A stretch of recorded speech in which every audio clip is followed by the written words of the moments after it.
आपका बोलते चित्र .com पे स्वागत है मित्रों। प्रेमचंद की श्रृंखला में मित्रों जो हम कहानी की पढ़ रहे हैं उसमें आज एक नई कहानी पढ़ेंगे मित्रों। शीर्षक है अलगोजा, मेरे ख्याल से देख आगे आ जाएगी तो उसको पढ़ेंगे थोड़ी देर आपके साथ हम मिलके।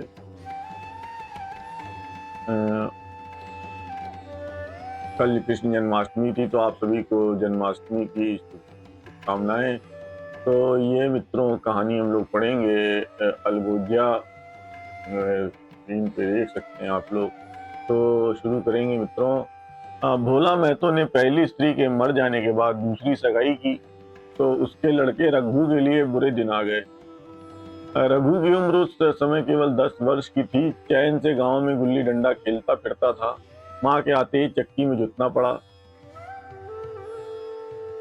पन्ना रूपवती स्त्री थी और रूप और गर्व में चोली दामन का नाता है। वह अपने हाथों से कोई काम न करती। गोबर रघु निकालता, बैलों को सानी रघु देता, रघु ही जूठे बर्तन मांजता।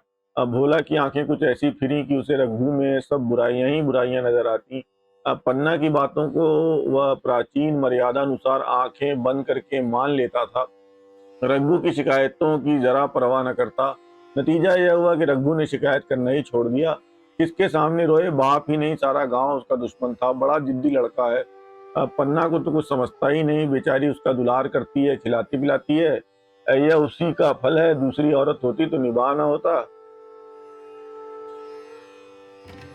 वह तो कहाँ, पन्ना इतनी सीधी सादी है कि निभा होता जाता है। सबल की शिकायतें सब सुनते हैं, निर्बल की फरियाद कोई भी नहीं सुनता। रघु का हृदय माँ की ओर से दिन दिन फटता जाता था। यहाँ तक कि 8-60 गुजर गए और एक दिन भोला के नाम भी मृत्यु का संदेश आ पहुंचा। अब पन्ना के 4 बच्चे थे, 3 बेटे और 1 बेटी। इतना बड़ा खर्च और कमाने वाला कोई नहीं। रघु अब क्यों बात पूछने लगा। ये मानी हुई बात थी, अपनी स्त्री लगाए और अलग रहेगा। स्त्री आकर और भी आग लगाएगी पन्ना को चारों ओर अंधेरा ही दिखाई देता था। पर कुछ भी हो, वह रघु की आस रैत बंद कर घर में रहेगी। जिस घर में उसने राज किया उसमें अब लौंडी न बनेगी। जिस लौंडे को अपना गुलाम समझा उसका मुंह न ताकेगी। वह सुंदर थी, अवस्था भी कुछ ऐसी ज्यादा न थी। जवानी अपनी पूरी बहार पर थी। क्या वह कोई दूसरा घर नहीं कर सकती? यह न होगा, लोग हंसेंगे। भला से उसकी बिरादरी में क्या ऐसा होता नहीं? ब्राह्मण ठाकुर थोड़ी थी कि नाक कट जाएगी। यह तो उन्हीं ऊंची जातों में होता है कि घर में चाहे जो कुछ करो बाहर पर्दा ढका रहे। वह तो संसार को दिखाकर दूसरा घर कर सकती है, फिर वह रघु की दबैल बनकर क्यों रहे? भोला को मरे 1 महीना गुजर चुका था। संध्या हो गई थी। पन्ना इसी चिंता में पड़ी हुई थी कि सहसा उसे ख्याल आया कि लड़के घर में नहीं है। यह बैलों के लौटने की बेला है, कहीं कोई लड़का उनके नीचे ना आ जाए। अब द्वार पर कौन है जो उनकी देखभाल करेगा?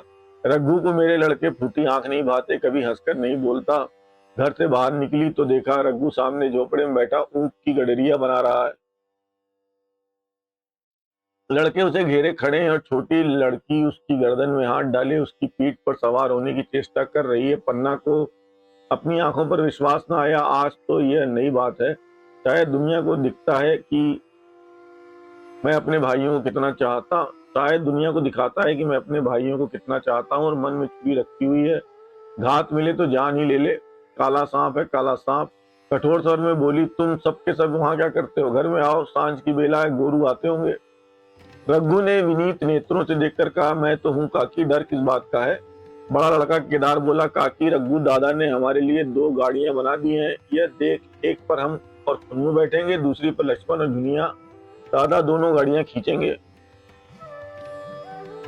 यह कहकर वह एक कोने से 2 छोटी छोटी गाड़ियां निकाल लाया। 4 पहिए लगे थे। बैठने के लिए तख्ते और रोक के लिए दोनों तरफ बाजू थे। पन्ना ने आश्चर्य से पूछा, ये गाड़ियां किसने बनाई? केदार ने चिढ़कर कहा, रघु दादा ने बनाई। और किस? भगत के घर से बसुला और रुखानी मांग लाए और चटपट बना दी। खूब दौड़ती है काकी, बैठ खुन्नू मैं खींचूं। पुन्नू गाड़ी में बैठ गया, केदार खींचने लगा। चर शोर हुआ मानो गाड़ी भी इस खेल में लड़कों के साथ शरीक है। लक्ष्मण ने दूसरी गाड़ी में बैठकर कहा, दादा खींचो। रघु ने जुनिया को भी गाड़ी में बैठा दिया और गाड़ी खींचता हुआ दौड़ा। तीनों लड़के तालियां बजाने लगे। पन्ना चकित नेत्रों से यह दृश्य देख रही थी और सोच रही थी कि यह वही रघु है या कोई और। थोड़ी देर बाद दोनों गाड़ियां लौटी। लड़के घर में जाकर इस यान यात्रा के अनुभव बयान करने लगे। कितने खुश थे सब मानो हवाई जहाज पर बैठ आए हूँ। पुन्नू ने कहा, काकी सब पेड़ दौड़ रहे थे। लक्ष्मण और बचिया कैसी भागी, सबकी सब दौड़ी। केदार काकी, रघु दादा दोनों गाड़ियां एक साथ खींच ले जाते हैं। दुनिया सबसे छोटी थी, उसकी व्यंजना शक्ति उछल कूद और नेत्रों तक परिमित थी। तालियां बजा बजा कर नाच रही थी। पुन्नू, हमारे घर गाय भी आ जाएगी काकी। रघु दादा ने गिरधारी से कहा है कि हमें एक गाय ला दो। गिरधारी बोला, कल लाऊंगा। केदार, 3 सेर दूध देती है काकी, खूब दूध पियेंगे। इतने में रघु भी अंदर आ गया। पन्ना ने अवेलना की दृष्टि से देखकर पूछा, क्यों रघु, तुमने गिरधारी से कोई गाय मांगी है? रघु ने क्षमा प्रार्थना के भाव से कहा, हाँ मांगी तो है, कल लाएगा। पन्ना, रुपए किसके घर से आएंगे यह भी सोचा है? रघु, सब सोच लिया है काकी, मेरी यह मुहर नहीं है। इसके 25 रुपए मिल रहे हैं, 5 रुपए बचिया के मुजरा दे दूंगा, बस गाय अपनी हो जाएगी। पन्ना सन्नाटे में आ गई। अब उसका विश्वासी मन भी रघु के प्रेम और सज्जनता को स्वीकार न कर सका। बोली, मुहर को क्यों बेच देते हो? गाय को भी कौन जल्दी है? हाथ में पैसे हो जाएं तो ले लेना। सुना सुना गला अच्छा न लगेगा। इतने दिनों गाय न रही तो क्या लड़के नहीं दिए? रघु दार्शनिक भाव से बोला, बच्चों के खाने पीने के यही दिन है काकी, इस उम्र में न खाएं तो फिर क्या खाएंगे? मुहर पहनना मुझे अच्छा भी नहीं मालूम होता। लोग समझते होंगे कि बाप तो गया, इसे मुहर पहनने की सूझी है।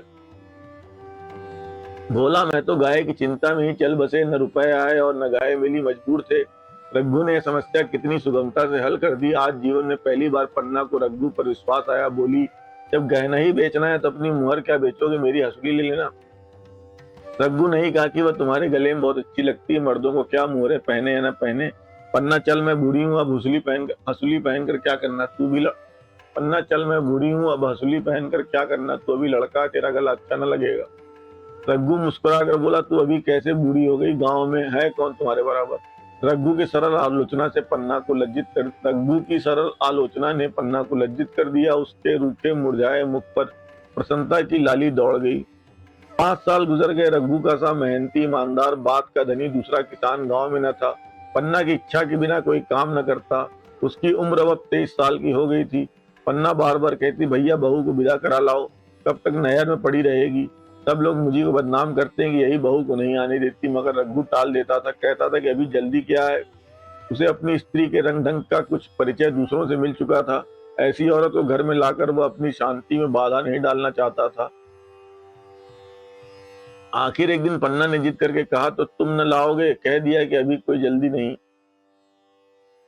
तुम्हारे लिए जल्दी न होगी, मेरे लिए तो जल्दी है। मैं आज आदमी भेजती हूँ। पछताओगी काकी, उसका मिजाज अच्छा नहीं है। तुम्हारी भला से जब मैं उससे बोलूंगी नहीं तो क्या हवा से लड़ेगी, रोटियां तो बना लेगी। मुझसे भीतर बाहर का सारा काम नहीं होता। मैं आज बुला लेती हूँ। बुलाना चाहती हो तो बुला लो, मत फिर ये न कहना कि ये महरिया को ठीक नहीं करता, उसका गुलाम हो गया। न कहूंगी, जाकर 2 साड़ियां और मिठाई ले आ। तीसरे दिन मुलिया मैके से आ गई। दरवाजे पर नगाड़े बजे। शहनाइयों की मधुर ध्वनि आकाश में गूंजने लगी। मुंह दिखावे की रस्म अदा हुई। वह इस मरुभूमि में निर्मल जलधारा थी। गेहुआ रंग था, बड़ी बड़ी नोकीली पलकें, कपोलों पर हल्की सुर्खी, आंखों में प्रबल आकर्षण। रघु से देखते ही मंत्र मुग्ध हो गया। रात काल पानी का घड़ा लेकर चलती, तब उसका गेहुआ रंग प्रभात की सुनहरी किरणों से कुंदन हो जाता। मानो उषा अपनी सारी सुगंध, सारा विकास और उन्माद लिए मुस्कुराती चली जाती हो। मुलिया मैके से ही जली भुनी आई थी। मेरा शौहर छाती फाड़कर काम करे और पन्ना रानी बनी बैठी रहे। उसके लड़के रईस ज्यादा बने घूमे। मुलिया से यह बर्दाश्त न होगा। वह किसी गुलामी न करेगी। अपने लड़के तो अपने होते ही नहीं, भाई किसके होते हैं जब तक पर नहीं निकलते हैं। रघु को घेरे हुए हैं, जो ही जरा सयाने हुए पर झाड़ कर निकल जाएंगे, बात भी न पूछेंगे। एक दिन उसने रघु से कहा, तुम्हें इस तरह गुलामी करनी हो तो करो, मुझसे न होगी। रघु, तो फिर क्या करूं, तू ही बता। लड़के तो अभी घर का काम करने लायक भी नहीं है। मुलिया लड़के रावत के हैं, तुम्हारे कुछ तुम्हारे तो नहीं है। मुलिया लड़के रावत के हैं, कुछ तुम्हारे नहीं है। यही पन्ना है जो तुम्हें दाने दाने को तरसाती थी। सब सुन चुकी हूँ, मैं लौंडी बनकर न रहूंगी। रुपए पैसे का मुझे हिसाब नहीं मिलता। न जाने तुम क्या लाते हो और क्या करती है।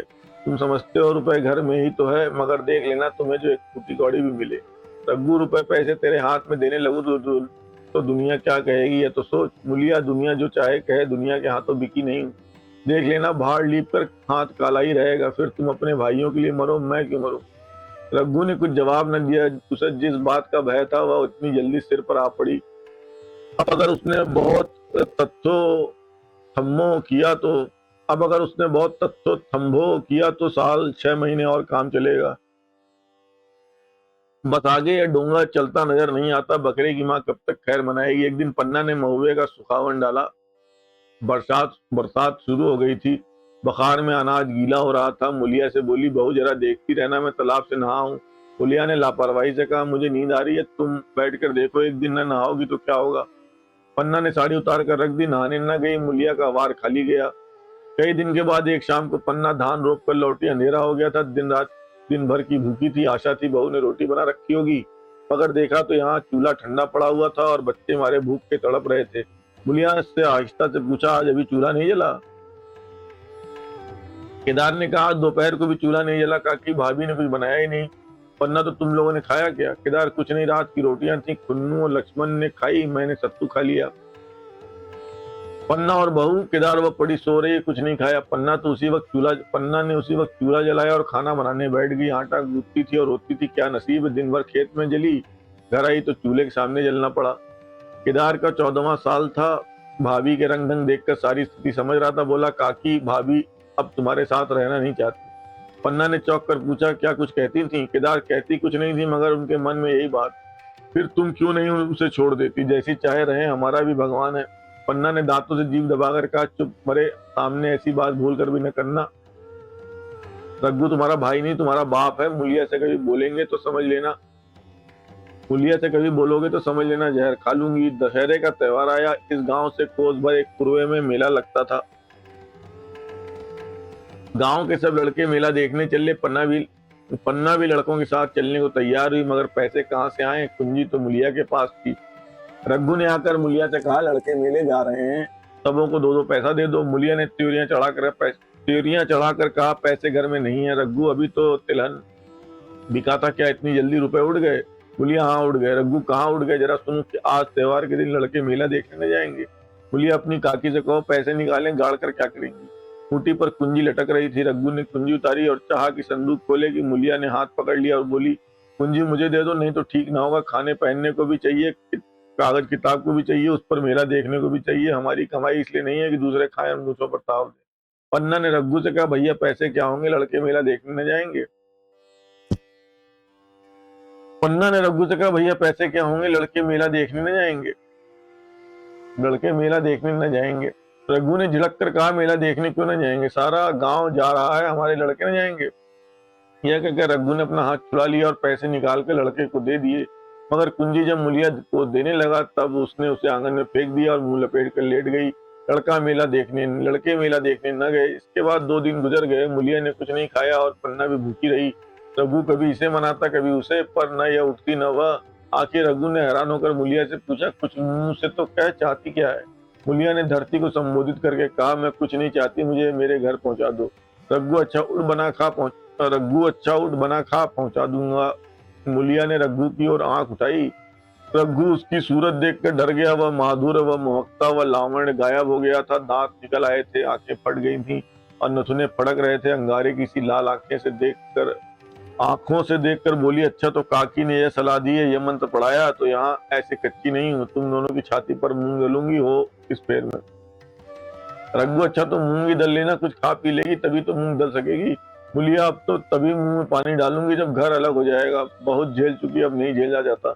रघु सन्नाटे में आ गया। एक दिन तक उसके मुंह से आवाज ही न निकली। अलग होने की उसने स्वप्न में भी कल्पना न की थी। उसने गांव में 2-4 परिवार को अलग होते देखा था। वह खूब जानता था, रोटी के साथ लोगों के हृदय भी अलग हो जाते हैं, अपने हमेशा के लिए गैर हो जाते हैं, फिर उनमें वही नाता रह जाता है जो गांव के आदमियों में रघु ने मन में ठान लिया था कि इस विपत्ति को घर में ना आने दूंगा, मगर होनहार के सामने उसकी एक न चली। मेरे मुंह में कालिख लगेगी, दुनिया यही कहेगी बाप के मर जाने पर 10 साल भी एक में निभा ना हो सका।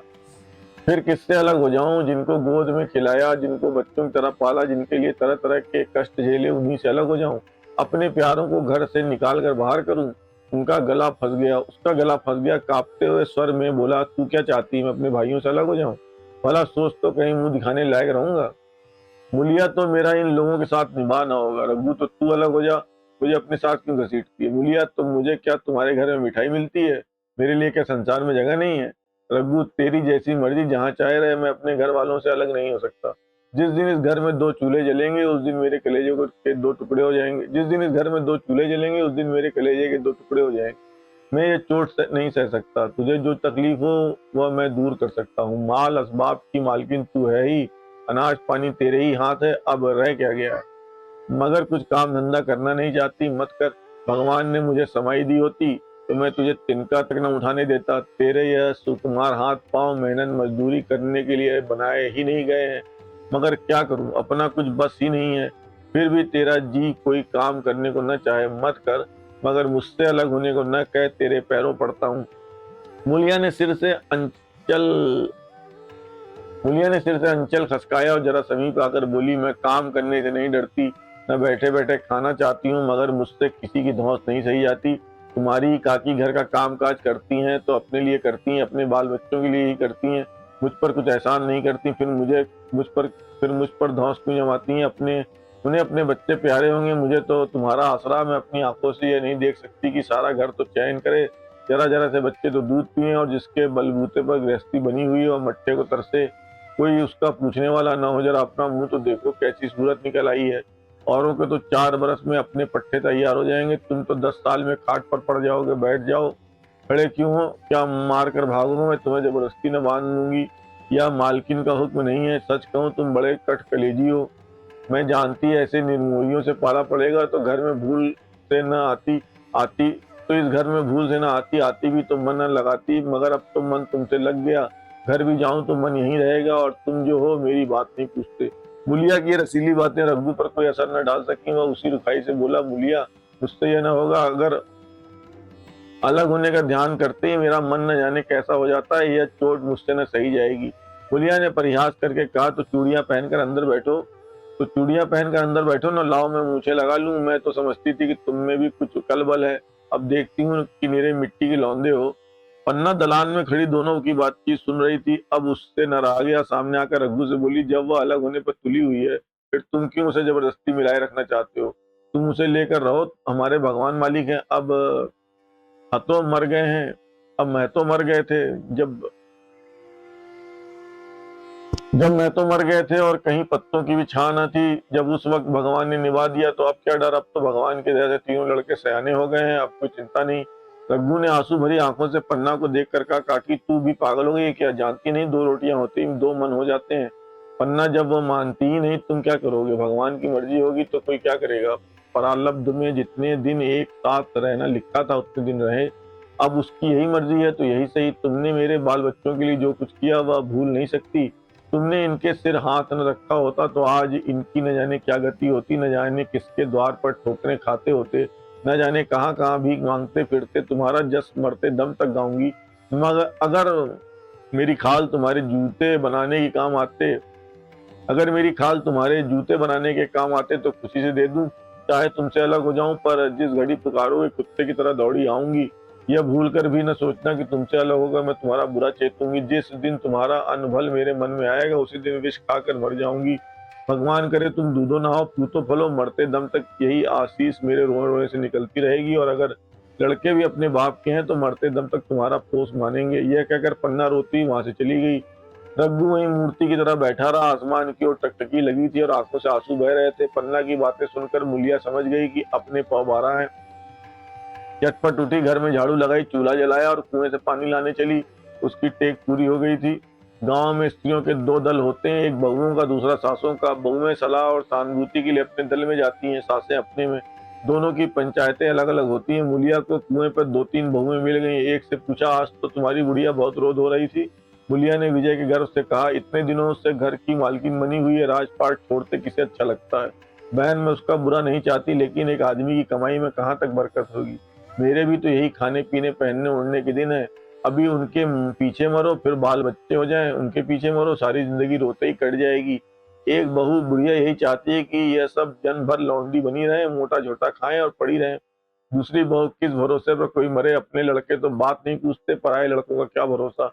कल इनके हाथ पैर हो जाएंगे, फिर कौन पूछता है। अपनी अपनी मैरियों का मुंह देखेंगे। पहले ही से फटकार देना अच्छा है, फिर तो कोई कलंक न होगा। बुलिया पानी लेकर गई, खाना बनाया और रघु से बोली, जाओ नहाओ, जाओ नहाओ, रोटी तैयार है। रघु ने मानो सुना ही नहीं, सिर पर हाथ रखकर द्वार की तरफ ताकता रहा। बुलिया क्या कहती हूँ, तो सुनाई देता है, रोटी तैयार है, जाओ नहाओ। रघु सुन तो रहा हूँ, क्या बह रहा हूँ, रोटी तैयार है तो जाकर खा ले, मुझे भूख नहीं है। बुलिया तो फिर नहीं कहा बुलिया ने फिर नहीं कहा, जाकर चूल्हा बुझा दिया, रोटियां उठाकर छीके परख दी और मुंह ढाक कर लेटी रही। जरा देर में पन्ना आकर बोली, खाना तैयार है, नहा धोकर खा लो, बहू भी भूखी होगी। रघु ने झुंझलाकर कहा, काकी तू घर में रहने देगी कि मुंह में कालिक लगा के कहीं निकल जाऊं। खाना तो खाना ही है, आज न खाऊंगा कल खाऊंगा, लेकिन अभी मुझसे न खाया जाएगा। केदार क्या अभी मदरसे से नहीं आया? पन्ना अभी तो नहीं आया, आता ही होगा। पन्ना समझ गई कि जब तक वह खाना बनाकर लड़कों को न खिलाएगी और खुद न खाएगी, रघु न खाएगा। इतना ही नहीं, उसे रघु से लड़ाई करनी पड़ेगी, उसे जली कटी सुनानी पड़ेगी। उसे यह दिखाना पड़ेगा कि मैं उससे अलग होना चाहती हूँ, नहीं तो वह इसी चिंता में गुल कर प्राण दे देगा। यह सोचकर उसने अलग चूल्हा जलाया और खाना बनाने लगी। इतने में केदार और कुन्नू मदरसे से आ गए। पन्ना ने कहा, आओ बेटा खा लो, रोटी तैयार है। केदार ने पूछा, भैया को भी बुला लूं ना? पन्ना तुम आकर खा लो, उसकी रोटी बहू ने अलग बनाई है। कुन्नू जाकर भैया से पूछना हूँ। पन्ना, जब उनका जी चाहेगा खाएंगे, तू बैठकर खा, तुझे इन बातों से क्या मतलब। जिसका जी चाहेगा खाएगा, जिसका जी न चाहेगा न खाएगा। जब वह और उसकी बीवी अलग रहने पर तुले हैं, तो कौन मनाए। केदार, तो क्यों अम्मा जी, क्या हम अलग घर में रहेंगे? पन्ना, उनका जी चाहे एक घर में रहे, जी चाहे आंगन में दीवार डाल ले। कुन्नू ने दरवाजे पर आकर झांका, सामने फूस की झोपड़ी थी, वहीं खाट पर पड़ा रघु नारियल पी रहा था। कन्नू भैया तो अभी नारियल लिए बैठे हैं, पन्ना जब भी चाहेंगे खाएंगे। केदार, भैया ने भाभी को डांटा नहीं? बोलिया अपनी कोठरी में पड़ी सुन रही थी, बाहर आकर बोली, भैया ने तो नहीं डांटा, तुम आकर डांटो। भैया ने तो नहीं डांटा, अब तुम आकर डांटो। केदार के चेहरे पर रंग उड़ गया, फिर जबान न खोली। तीनों लड़कों ने खाना खाया और बाहर निकले। लू चलने लगी थी। आम के बाग में गांव के लड़के लड़कियां हवा से गिरे हुए आम चुन रहे थे। केदार ने कहा, आज हम भी आम चुनने चलें। खूब आम गिर रहे हैं। कुन्नू, दादा जो बैठे हैं। लक्ष्मण, मैं न जाऊंगा, दादा घुड़केंगे। केदार, वह तो अब अलग हो गए। लक्ष्मण, तो अब हमको कोई मारेगा तब भी दादा न बोलेंगे। केदार, वाह, तब क्यों बोलेंगे? रघु ने तीनों लड़कों को दरवाजे पर खड़ा देखा, पर कुछ बोला नहीं। पहले तो वह घर के बाहर निकलते ही उन्हें डांट बैठता था, पर आज वह मूर्ति के समान निश्चल बैठा रहा। अब लड़कों को कुछ साहस हुआ, कुछ दूर और आगे बढ़े। रघु अब भी न बोला, कैसे बोले वह सोच रहा था। काकी ने लड़कों को खिला पिला दिया, मुझसे पूछा तक नहीं। क्या उसकी आंखों पर भी पर्दा पड़ गया? क्या अगर मैंने लड़कों को पुकारा और वह न आए, तो मैं उनको मार पीट तो न सकूंगा। लू में सब मारे मारे फिरेंगे, कहीं बीमार न पड़ जाएं। उसका दिल महसूस कर रह जाता था, लेकिन मुंह से कुछ कह न सकता था। लड़कों ने देखा कि ये बिल्कुल नहीं बोलते, तो निर्भय होकर चल पड़े। सहसा मूलिया ने आकर कहा, अब तो उठेंगे कि अब भी नहीं। जिनके नाम पर फाका कर रहे हो, उन्होंने मजे से लड़कों को खिलाया और आप खाया। आप अब आराम से सो रही हैं। मोर पिया बात न पूछे, मोर सुहागिन नाव। एक बार भी तो मुंह से न पूछा कि चलो भैया खा लो। रघु को इस समय मर्मांतक पीड़ा हो रही थी। मूलिया के इन कठोर शब्दों ने घाव पर नमक छिड़क दिया। दुखित नेत्रों से देखकर बोला, तेरी जो मर्जी थी वही तो हुआ, अब जा ढोल बजा। मूलिया, नहीं, तुम्हारे लिए थाली परोसे बैठी है। रघु, मुझे चिढ़ा मत, तेरे पीछे मैं बदनाम हो रहा हूँ। जब तू किसी को होकर नहीं रहना चाहती, तो दूसरे को क्या गरज है जो मेरी खुशामद करे। जाकर काकी से पूछ, लड़के आम चुनने गए हैं, उन्हें पकड़ कर लाऊं? मूलिया अंगूठा दिखा के बोली, ये जाता है, तुम्हें 100 बार गरज हो, जाकर पूछो। इतने में पन्ना भी भीतर से निकल आई। रघु ने पूछा, लड़के बगीचे में चले गए, काकी दूर चल रही है। पन्ना, अब उनका कौन 75 है? बगीचे में जाए, पेड़ पर चढ़े, पानी में डूबे, मैं अकेली क्या क्या करूं? रघु, जाकर पकड़ लाऊं? पन्ना, जब तुम्हें अपने मन से नहीं जाना है, तो फिर मैं जाने को क्यों कहूं? तुम्हें रोकता कौन है? तुम्हें रोकता कौन तुम्हें रोकना होता तो रोक न देते, तुम्हारे सामने ही तो गए हो। तुम्हें रोकना होता तो रोक न देते, तुम्हारे सामने ही तो गए होंगे। पन्ना की बात पूरी भी न हुई थी कि रघु ने नारियल कोने में रख दिया और बाग की तरफ चला। रघु लड़कों को लेकर बाग से लौटा तो देखा मुलिया अभी भी झोपड़ी में खड़ी है। बोला, तू जाकर खा क्यों नहीं लेती, मुझे तो इस बेला भूख नहीं है। मुलिया ऐठ कर बोली, हाँ भूख क्यों लगेगी, भाइयों ने खाया वह तुम्हारे पेट में पहुंच ही गया होगा। रघु ने दांत पीस कर कहा, मुझे जला मत मुलिया, नहीं अच्छा ना होगा, खाना कहीं भागा नहीं जाता, एक बेला ना खाऊंगा तो मर न जाऊंगा। क्या तू नहीं तू क्या तू समझती है घर में आज कोई बात हो गई है, तूने घर में चूल्हा नहीं जलाया, मेरे कलेजे में आग लगाई है। मुझे घमंड था कि मैं एक बेला न खाऊंगा तो मर न जाऊंगा। क्या तू समझती है घर में आज कोई बात हो गई है, तूने घर में चूल्हा नहीं जलाया, मेरे कलेजे में आग लगाई है। मुझे घमंड था कि और चाहे कुछ हो जाए पर मेरे घर में फूट का रोग ना आने पाएगा, पर तूने घमंड चूर कर दिया। परालब्ध की बात है। मुलिया तिनक कर बोली, सारे मोह छो तुम्ही को हैं और किसी को हैं, मैं तो किसी को तुम्हारी तरह बिसूरते नहीं देखती। रघु ने ठंडी सांस खींच कर कहा, मुलिया घाव पर नून न छिड़क, तेरे ही कारण मेरी पीठ में धूल लग रही है। मुझे इस गृहस्थी का मोह न होगा तो किसे होगा। मैंने ही तो इसे मन मर कर जोड़ा, जिसको गोद में खिलाया वही अब मेरे पट्टीदार होंगे। जिन बच्चों को मैं डांटता था उन्हें आज कड़ी आंखों से भी न देख सकता। मैं उनके भले के लिए भी कोई बात करूं तो दुनिया यही कहेगी कि अब अपने भाइयों को लूटे लेता है। जहाँ मुझे छोड़ दे, अभी मुझसे कुछ न खाया जाएगा। बुलिया मैं कसम रखा दूंगी, नहीं चुपके से चले चलो। रघु देख अब भी कुछ नहीं बिगड़ा है, अपना हट छोड़ दे। बुलिया हमारा ही लहू पिए जो खाने न उठे। रघु ने कानों पर हाथ रखकर कहा, या तूने क्या किया मुलिया, मैं तो उठ ही रहा था, चल खा लूं, नहाने धोने कौन जाए। लेकिन इतनी कह देता हूँ कि चाहे 4 की जगह 6 रोटियां खा जाऊं, चाहे तू मुझे घी के मटके में ही डुबो दे, पर यह दाग मेरे दिल से न मिटेगा। बोलिए, दाग साग सब मिट जाएगा, पहले सबको ऐसा ही लगता है, देखते नहीं हो उधर कैसी चैन की बंसी बज रही है। वो तो मना ही रही थी कि किसी तरह ये सब अलग हो जाए। अब वो पहले की सी चांदी तो नहीं है कि जो कुछ घर में आवे सब गायब। अब क्यों हमारे साथ रहने लगी। रघु ने आग स्वर में कहा, इसी बात का तो मुझे गम है। काकी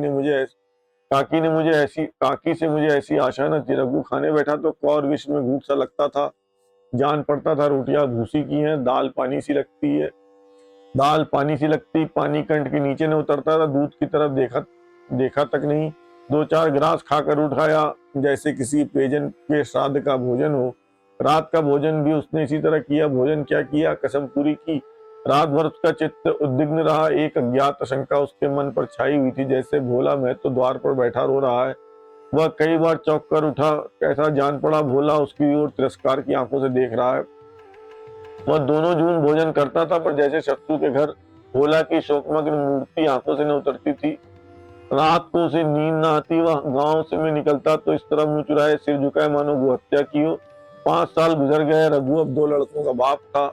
आंगन में दीवार खिंच गई थी, खेतों में मेड़े डाल दी गई थी और बैल बछिए बांट लिए गए थे। केदार की उम्र अब 19 की हो गई थी। उसने पढ़ना छोड़ दिया था और खेती का काम करता था। उन्नू गाय चराता था। केवल लक्ष्मण अब तक मदरसे जाता था। पन्ना और मुलिया दोनों एक दूसरे की सूरत से जलती थी। मुलिया के दोनों लड़के बधुआ पन्ना के ही पास रहते, वही उन्हें उपटन मलती, वही काजल लगाती, वही गोद में लिए फिरती। मगर मुलिया के मुंह से अनुग्रह का एक शब्द भी न निकलता। न पन्ना ही इसकी इच्छुक थी। वह जो कुछ करती निर्व्याज भाव से करती थी। उसके 2 लड़के अब कमाऊ हो गए थे।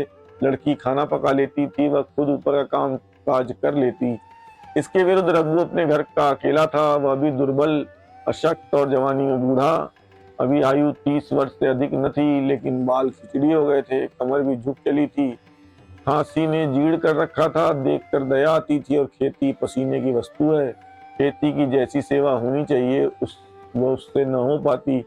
फिर अच्छी फसल कहाँ से आती। कुछ ऋण भी हो गया था। वह चिंता और भी मारे डालती थी। चाहिए तो यह था कि अब उसे कुछ आराम मिलता। इतने दिनों के निरंतर परिश्रम के बाद सिर का बोझ कुछ हल्का होता। लेकिन मुलिया की स्वार्थपरता और अदूरदर्शिता ने लहराती हुई खेती उजाड़ दी। अगर सब एक अगर सब एक साथ रहते तो वह अब तक पेंशन पा जाता। मजे में द्वार पर बैठा हुआ नारियल पीता, भाई काम करते, वह सलाह देता, मैं तो बना फिरता, कहीं किसी के झगड़े चुकाता, कहीं साधु संतों की सेवा करता। वह अवसर हाथ से निकल गया। अब तो चिंता भार दिन दिन बढ़ता जाता था। आखिर उसे धीमा धीमा ज्वर रहने लगा। हृदय शूल, चिंता, कड़ा परिश्रम और अभाव का ही पुरस्कार है। पहले कुछ परवाह न की, समझा आप अच्छा हो जाएगा, मगर कमजोरी बढ़ने लगी तो दवा की फिक्र हुई। जिसने जो बता दिया खा लिया। डॉक्टरों वैद्यों के पास जाने की सामर्थ्य कहाँ, और सामर्थ्य भी होती तो रुपए खर्च कर देने के सिवा और नतीजा ही क्या था। जीर्ण ज्वर की औषधि आराम और पुष्टिकारक भोजन है। न वह वसंत मालती का सेवन कर सकता था और न आराम से बैठकर बलवर्धक भोजन कर सकता था। कमजोरी बढ़ती गई।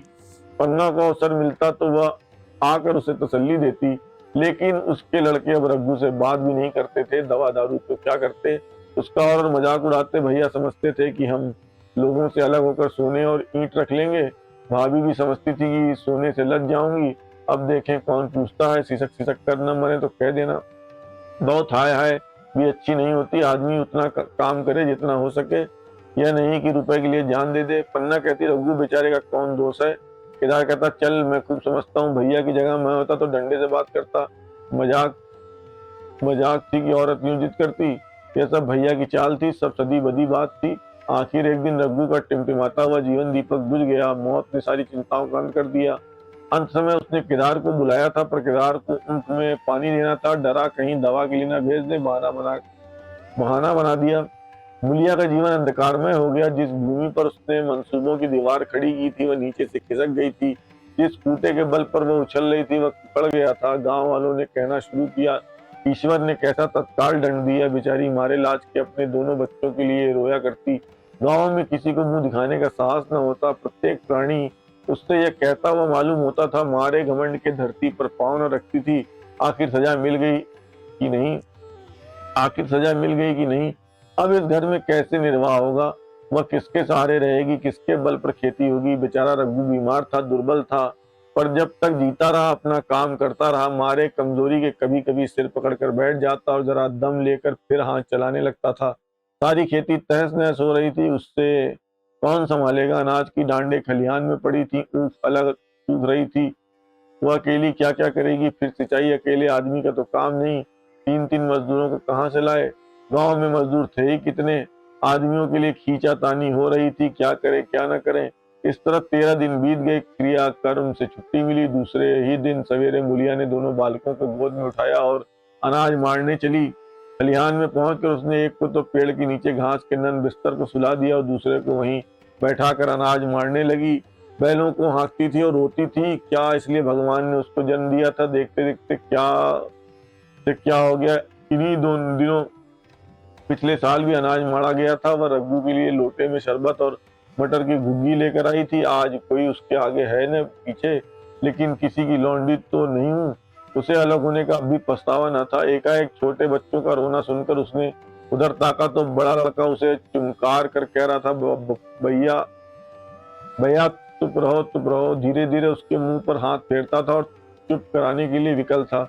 जब बच्चा किसी तरह चुप न हुआ तो वह खुद उसके पास लेट गया और उसे छाती से लगाकर प्यार करने लगा। मगर जब यह प्रयत्न भी सफल न हुआ तो वह रोने लगा।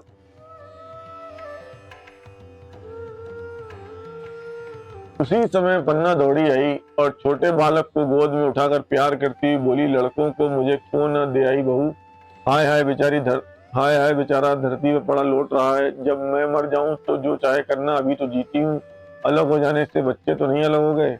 बुढ़िया ने कहा, तुम्हें भी तो छुट्टी नहीं थी, अम्मा क्या करती। पन्ना, तो तुझे यहाँ आने में ऐसी क्या जल्दी थी। डांड मार न जाती। तीन तीन लड़के तो हैं और किस दिन काम आएंगे। केदार तो कल ही मारने को कह रहा था, पर मैंने कहा पहले ऊँख में पानी दे लो, फिर आज मारना। मड़ाई तो 10 दिन बाद भी हो सकती है। ऊँख की सिंचाई नहीं तो सूख जाएगी। कल से पानी चढ़ा हुआ है, परसों तक खेत टूट जाएगा, तब मड़ाई हो जाएगी। तुझे विश्वास न आएगा, जब से भैया मरे हैं केदार को बड़ी चिंता हो गई है। दिन में 100 बार पूछता है, भाभी बहुत रोती तो नहीं है, देख लड़के भूखे तो नहीं है। कोई लड़का रोता है तो दौड़ा आता है, देख अम्मा क्या हुआ, बच्चे क्यों रोते हैं। कल रोकर बोला, अम्मा मैं जानता कि भैया इतनी जल्दी चले जाएंगे तो उनकी कुछ सेवा कर लेता। कहाँ जगह जगह उठता उठता था। अब देखती हो पैर रात से उठकर काम में लग जाता है। पुन्नू कल जरा सा बोला, पहले हम अपनी ऊँख में पानी दे लेंगे तब भैया की ऊँख में देंगे। इस पर केदार ने ऐसा डांटा कि खुन्नू के मुंह से फिर बात न निकली। बोला, कैसी तुम्हारी और कैसी हमारी ऊँख। भैया ने जिला न दिया होता तो आज यहाँ भैया ने जिला न भैया ने जिला न लिया होता तो आज या तो मर गए होते या कहीं भीख मांगते होते। आज तुम बड़े ऊख वाले बने हो। यह उन्हीं का पूर्ण प्रताप है कि आज भले आदमी बने बैठे हो। परसों रोटी खाने को बुलाई गई तो मड़ैया में बैठा रो रहा था। पूछा क्यों रोता है तो बोला अम्मा भैया इसी अलगोजिया के दुख से मर गए। नहीं अभी उनकी उम्र ही क्या थी, यह उस वक्त न सूझा, नहीं उनसे क्यों बिगाड़ करते। यह कहकर पन्ना ने मुलिया की ओर संकेत पूर्ण दृष्टि से देखकर कहा तुम्हें वह अलग न रहने देगा बहू। कहता है भैया हमारे लिए मर गए तो हम भी उनके बाल बच्चों के लिए मर जाएंगे। मुलिया की आंखों से आंसू जारी थे। पन्ना की आंखों में आज सच्ची वेदना, सच्ची सांत्वना, सच्ची चिंता भरी हुई थी। मुलिया का मन कभी उसकी ओर इतना आकर्षित न हुआ था। जिनसे उसे व्यंग और प्रतिकार का भय था वह इतने दयालु, इतने शुभेच्छु हो गए थे। आज पहली बार उसे अपनी स्वार्थपरता पर लज्जा आई। पहली बार आत्मा ने अलगोज्ये पर धिक्कारा। इस घटना को हुए 5 साल गुजर गए। पन्ना आज बूढ़ी हो गई है। केदार घर का मालिक है, मुलिया घर की मालकिन है। खन्नू और लक्ष्मण के विवाह हो चुके हैं मगर केदार अभी तक कुंवारा है। कहता है मैं विवाह न करूंगा। कई जगहों से बातचीत हुई, कई सगाइयां आई पर उससे हामी न भरी। पन्ना ने कंपे लगाए, जाल फैलाए पर वह न फंसा। कहता औरतों से कौन सुख, मेहरिया घर में आई और आदमी का मिजाज बदला। फिर जो कुछ है वह मेहरिया है, माँ बाप भाई बंधु सब पराए हैं। जब भैया जैसे आदमी का मिजाज बदल गया तो फिर दूसरों की क्या गिनती। 2 लड़के भगवान के दिए और क्या चाहिए। बिना ब्याह किए 2 बेटे मिल गए, इससे बढ़कर और क्या होगा। जिसे अपना समझो वो अपना है, जिसे गैर समझो वो गैर है। एक दिन पन्ना ने कहा तेरा वंश कैसे चलेगा। केदार मेरा वंश तो चल रहा है, दोनों लड़कों को अपना ही समझता हूँ। पन्ना समझने ही पर है तो तू मुलिया को भी अपनी मेहरिया समझता होगा। केदार ने झेपते हुए कहा तुम तो गाली देती हो अम्मा। पन्ना गाली कैसी, तेरी भाभी ही तो है। केदार मेरे जैसे लठ गंवार को वह क्यों पूछने लगी। पन्ना तू कहने को कहे तो मैं उससे पूछूं, तू करने को कहे तो मैं उससे पूछूं। केदार नहीं, मेरी अम्मा कहीं रोने गाने न लगे। पन्ना तेरा मन हो तो मैं बातों बातों में उसके मन की था लूं। केदार मैं नहीं जानता, जो चाहे कर। पन्ना केदार की मन की बात समझ गई। लड़के का दिल मुलिया पर आया हुआ है पर संकोच और भय के मारे कुछ नहीं कहता। उसी दिन उसने मुलिया से कहा क्या करूं बहू, मन की लालसा मन में ही रह जाती है। केदार का घर भी बस जाता तो मैं निश्चिंत हो जाती। मुलिया वह तो करने को ही नहीं कहते। पन्ना कहता है ऐसी औरत मिले जो घर में मेल से रहे तो कर लूं। मुलिया ऐसी औरत कहाँ मिली, कहीं ढूंढो। पन्ना मैंने तो ढूंढ लिया है। मुलिया सच किस गांव की है। पन्ना अभी न बताऊंगी, मुदा यह जानती हूँ कि उससे केदार की सगाई हो जाए तो घर बन जाए और केदार की जिंदगी भी सुलभ सफल हो जाए। न जाने लड़की मानेगी कि नहीं। मुलिया मानेगी क्यों नहीं अम्मा, ऐसा सुंदर कमाऊ सुशील वर और कहाँ मिल जाता है। उस जन्म का कोई साधु महात्मा है, नहीं तो लड़ाई झगड़े के डर से कौन बिन ब्याह रहता है। कहाँ रहती है, मैं जाकर उसे मना लाऊंगी। पन्ना तू चाहे उसे मना ले, तेरे ही ऊपर है। मुलिया मैं आज ही चली जाऊंगी अम्मा, उसके पैरों पड़ के मना लाऊंगी। पन्ना बता दूं वह तू ही है। मुलिया लजा कर बोली तुम तो अम्मा जी गाली देती हो।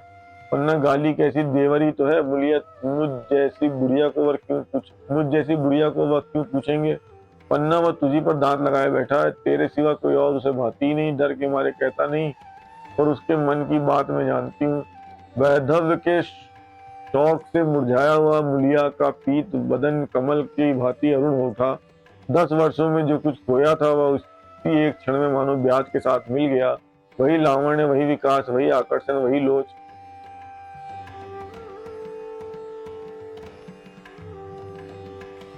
तो इसी के साथ मित्रों ये कहानी खत्म हो गई। एक बार आप सभी को फिर से प्रणाम।